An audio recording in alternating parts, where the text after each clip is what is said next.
السلام علیکم ورحمۃ اللہ وبرکاتہ۔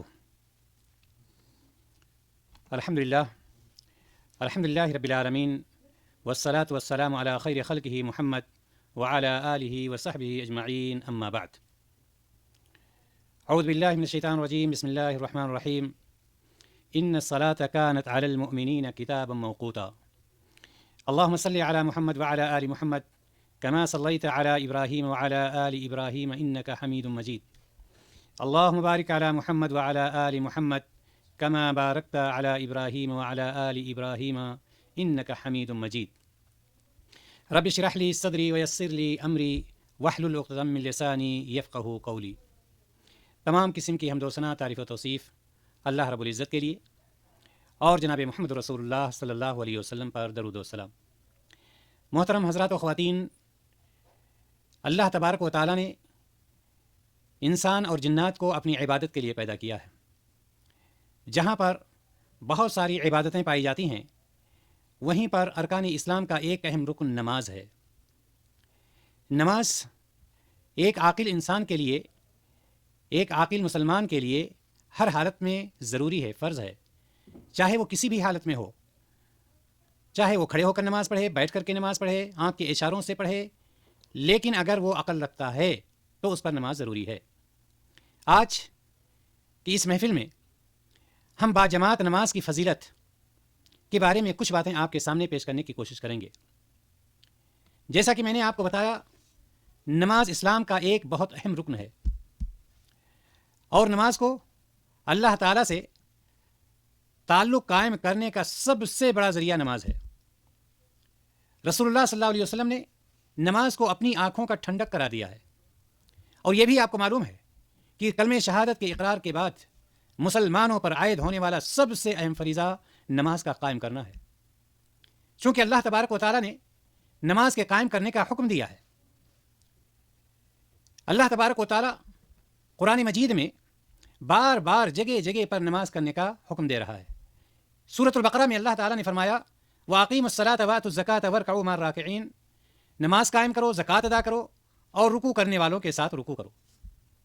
اس کا مطلب یہ ہوا کہ اللہ تبارک و تعالیٰ نے نماز کو قائم کرنے کا حکم دیا ہے، اور مردوں پر مسجد میں حاضر ہو کر باجماعت نماز ادا کرنا واجب ہے، اگر کوئی شرعی عذر رکاوٹ نہ بنے تو واجب ہے مردوں پر۔